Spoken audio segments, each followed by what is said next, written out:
Welcome everybody to Tight Lines and Tailing Loops. My name is Mark Melnyk. I'm here at the Drift Outfitters Fly Shop with my very good friend in Toronto, with my very good friend Erik Fenkell. Erik, thanks for joining us this week. I do apologize right out of the gate. I do have a cold. I got sick for the first time in about 10 years, but bound to happen. And I'm really excited to be able to talk to Erik here in Toronto during the off season for you on what your business is and how fly fishing plays into it. Well, it's very soon to be the on season. Yeah. We're about to go up there, so we're opening up April 30th.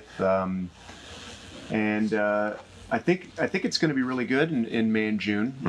Where we were last year, we're going to head out there again in the early spring and see what it's like in super high water. The one thing that we're thinking about is it's been such a snowy winter up there. There's over 5 feet of snow in the bush. It's the snowiest winter in Temagami since 1977. Wow. If you can believe that. So I don't know what that does to water levels, but I'm going to guess it really raises them, and we'll see what it's like sitting in some of those pools. Yeah, typically I think what you're going to see is as depending on how warm it gets and how quickly, you're going to see the water levels come up dramatically, and then it'll be either, if it's a fast melt, it'll slough off really quickly, or it'll just sort of gradually down. I mean, you've got so much water up there, and possibilities for fly fishing that, I mean, I know you're going to have places to go. Yeah, well, and like we were talking about earlier, looking at some of the post-burn from the fires last summer and see what those areas are like, and if the fishing's been affected at all.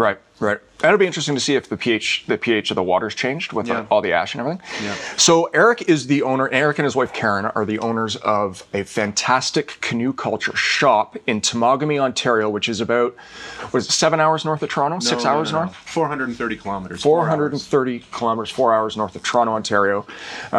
And they run an outfitting shop that services people that want to get into the area to go backcountry canoeing, and now you've just adopted a fly fishing program. Tell me about it. Well, the area, we were always curious about it. So the first year we were running the business, we had a few people come up from New York and Boston, and they had fly equipment with them. I said, well, where are you going? And they told us, and they caught a few pike over 40 inches in length, and that was the third week in May. Yeah. So we got pretty excited about it, and we posted some of those pictures on our website and social media channels, and then you just start to realize that there are areas up there with names like the trout streams and some pretty famous areas for trout fishing, but you really don't hear very much about people actually fishing them.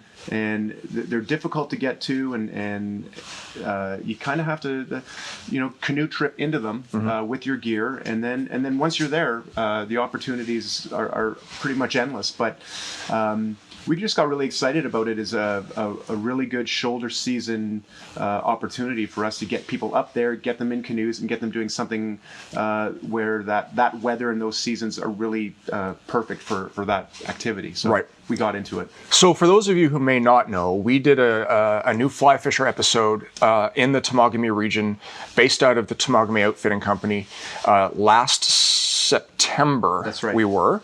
And we, four of us, including Jeremy Kennedy, our cameraman, spent a week in the backcountry camping, canoeing, and fly fishing for what you're telling me are brook trout that probably have never seen humans before. Well, the people that go through there that go through that area are typically either whitewater paddling or they're canoe tripping through. Right. And to fish in those the places where we were fishing, if you were in a canoe, you'd have to eddy out and rig up and try to stay balanced. And so those people aren't getting out of their canoes and stopping to fish the pools that we were. So I don't think it's been fished in a long time the way we fished it. I think a lot of people will fish the big tributaries and the lakes. Yep. But the actual rivers and streams, I don't think they see a lot of action, to be honest. Which is fantastic. It's fantastic for people who are conservation minded in fly fishing, which is 97% of us. And I mean, we were there for an entire weekend. We didn't see a single soul. Not a person. We didn't hear a plane. No. We were 3 hours to get to the put-in, and then a 20-minute paddle to our first pool. and then a week of just fun Yeah. and frivolity and fish. It was fantastic. Yeah, it was funny though, because the very first cast of that show, you put one on. Yep. So that's always a good sign when that happens. So Yeah, yeah. and I really like that first run too. That is probably one of the most exciting parts of the trip, just to see what's going on, and all of a sudden everyone's hooking into fish. So for those of you who haven't seen the episode on WFN World Fishing Network or on Sportsman's Channel Canada, you pardon me, you can see it on our YouTube page at the new Fly Fisher TV. It's up there now. It's posted. All our new shows are posted on Saturday mornings, so you can check that out. Now let's talk about specifics on species in the area. When we fished that stretch of Temagami, we actually didn't see another species of fish other than wild native brook trout. Why do you think that is? You know what? I'm not sure. I know that at the beginning of that trip, there's some stocked places that hold splake. Yep.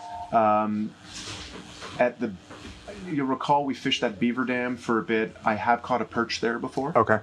But I don't think there are bass or pike. Yeah, we didn't see anything anywhere on there, and I don't think you'd have brookies in numbers like that if there were pike sort of, sitting around waiting for them to screw up and get eaten. So, I'm not sure why that is.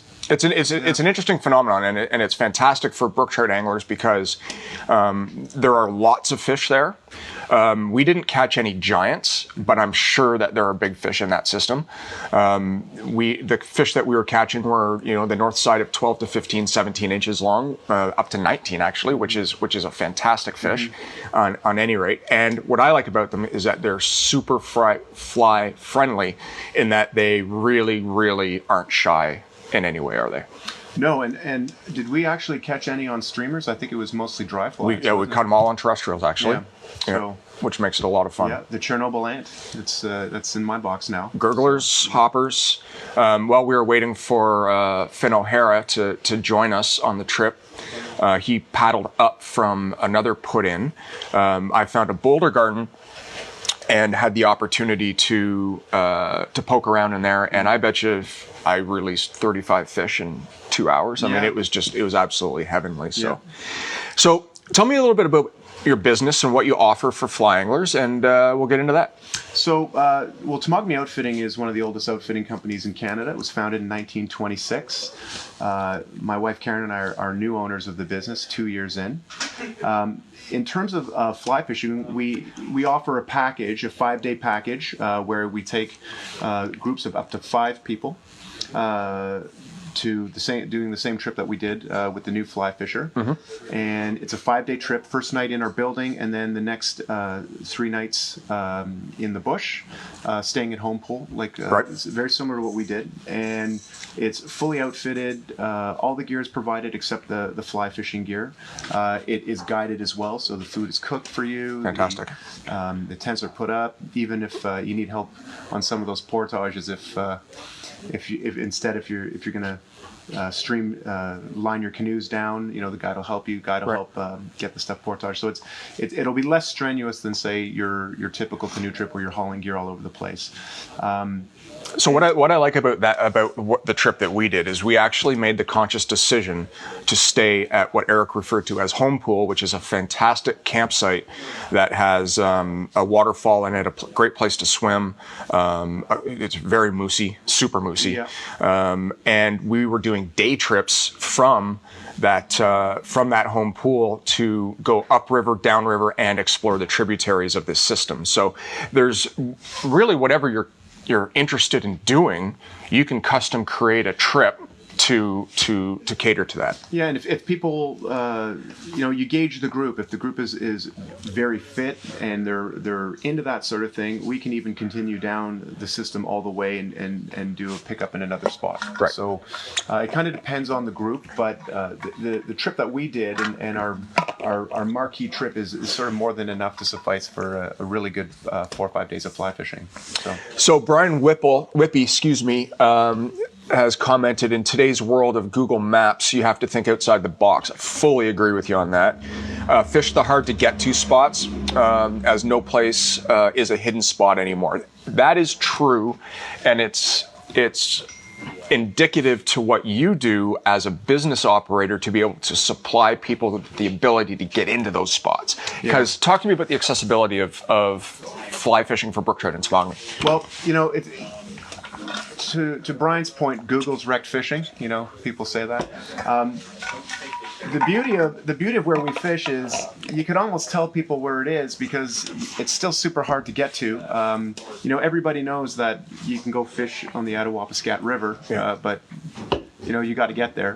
Where our situation is not dissimilar from that in that you've got to go down some pretty gnarly access roads, and you've got to drive north of Toronto. You got to get far away. It's not like driving to Elora or something like that. So I'm not too concerned of people really knowing where it is. And you also have to have the mindset to go down a whitewater river and go fishing in it. So. That said, I mean, when we were there, the water was low. It was, we're both in relatively all right shape. I mean, we're no slouches. And we're Adonises, basically. Oh, yes, of course. With a haircut like that. Yeah, absolutely. But it was. I mean, at the end of the day, you were tired. Oh yes. At the end of the day, we were done, and it was a fantastic opportunity to sit down, have a sip of whiskey, smoke a cigar, and just enjoy the natural stars. Yeah, the food tastes better when you're tired like that. Absolutely. We'd be lying if we said it's not a bit of a workout, but it's not so much of a workout that it's not enjoyable. Right.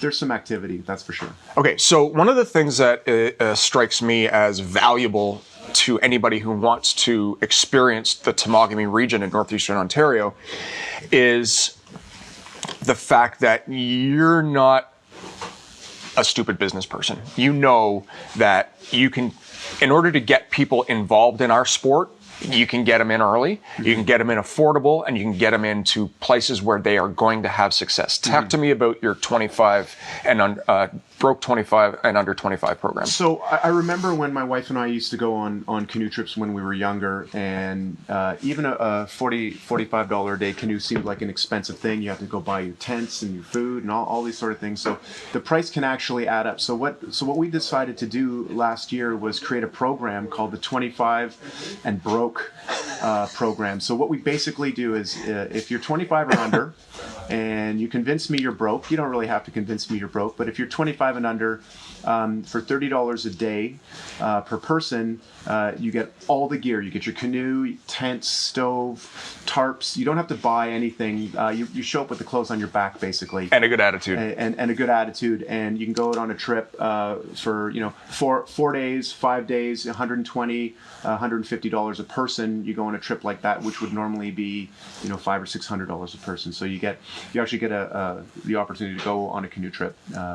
And coincidentally, that can also mean a fly fishing trip. So it's not an expensive proposition for someone to go out and do some of the things that we did on the show for those kind of prices if they're 25 and broke. Right. And does that come with food too? It doesn't come with food, but you can pretty much in a canoe situation, if you're really on the cheap, you can figure out how to feed yourself for about $10 a day on a canoe trip. If you were really broke, right? So. The other cool thing is that when you're not in the bush and you're not working at the shop and you're not wearing all the different hats that you wear, you're a pretty darn good cook, and you can actually have your food pre-ordered, vacuum packed, and ready for you to go for that trip. So you don't have to stop at the grocery store on the way. This is true. So we have full service outfitting and meal outfitting as well.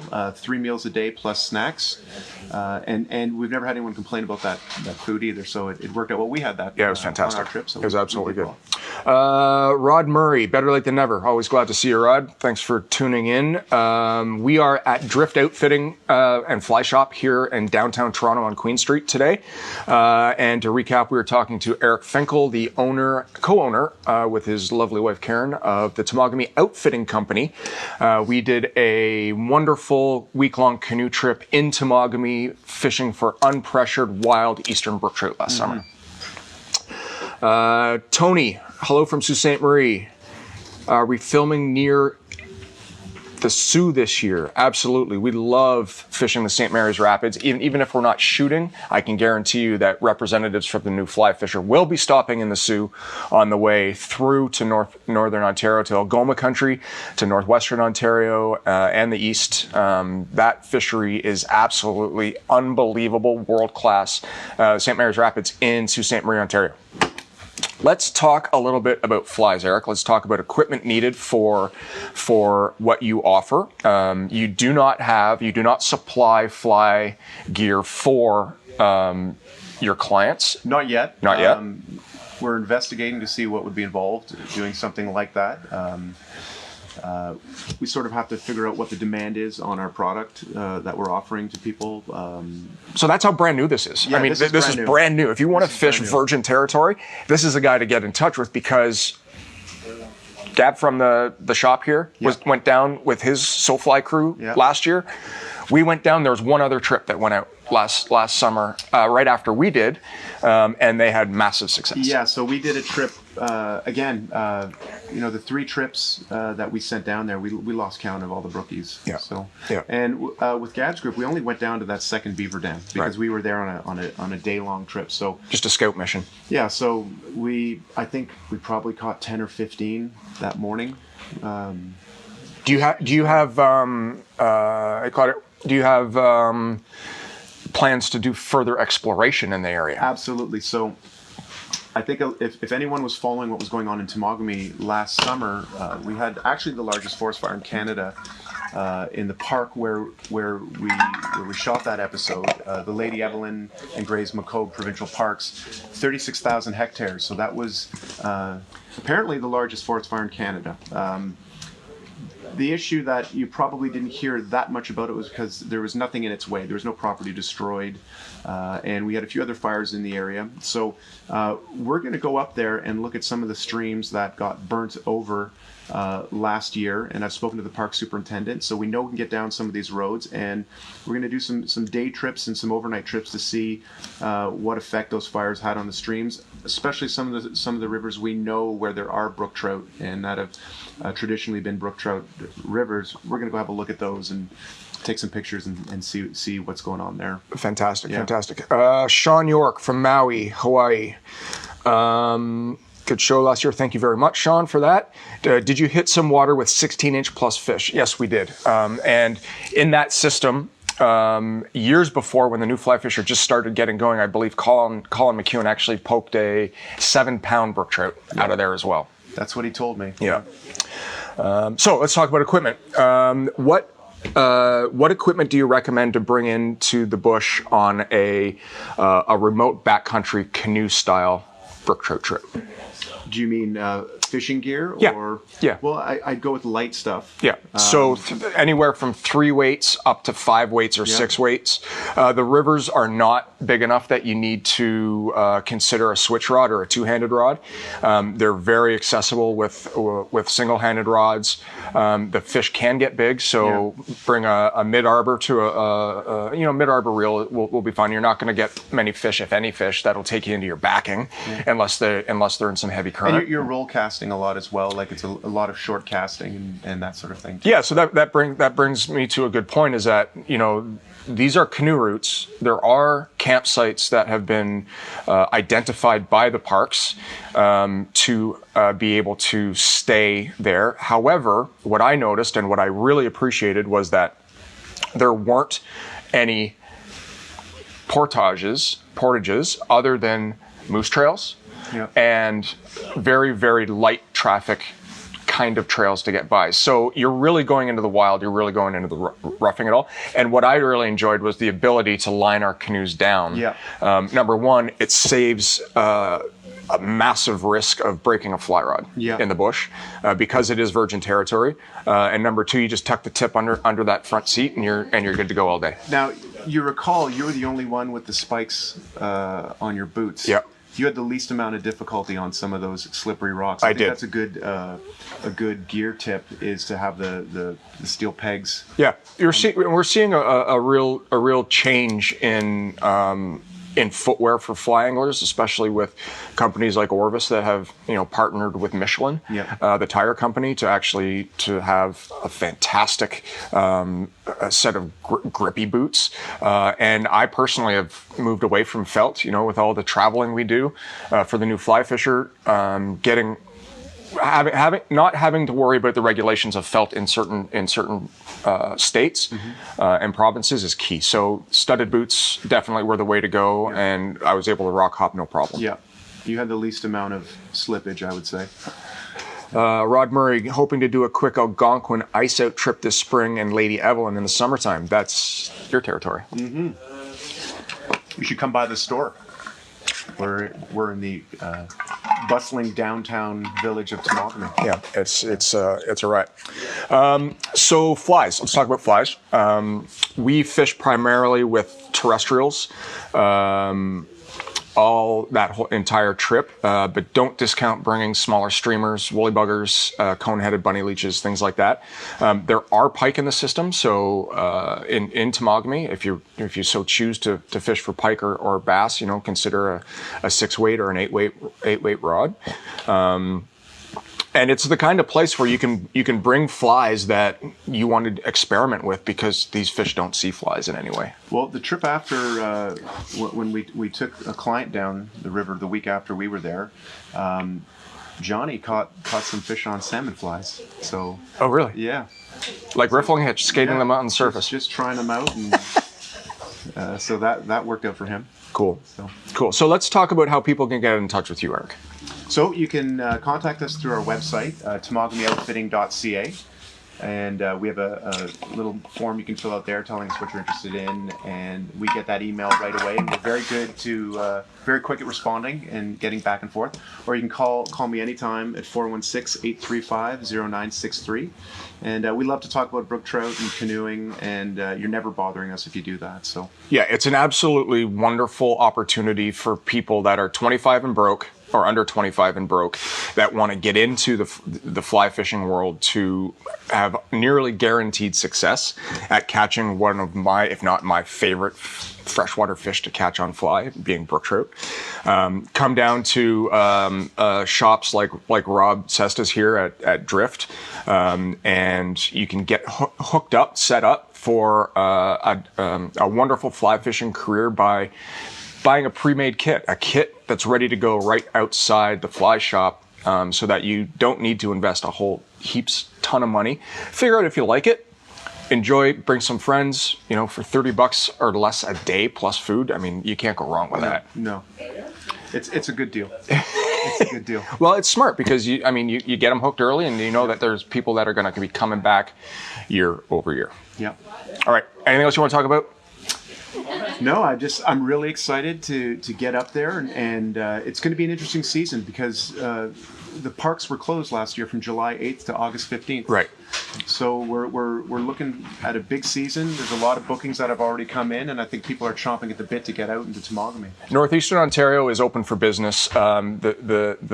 The fires that were portrayed in the media were not nearly as I mean, they were bad, don't get me wrong, but they weren't nearly as bad as they were portrayed to be. No, that's true. Very little damage was done. There's, many times forest fires are a natural part of the ecosystem.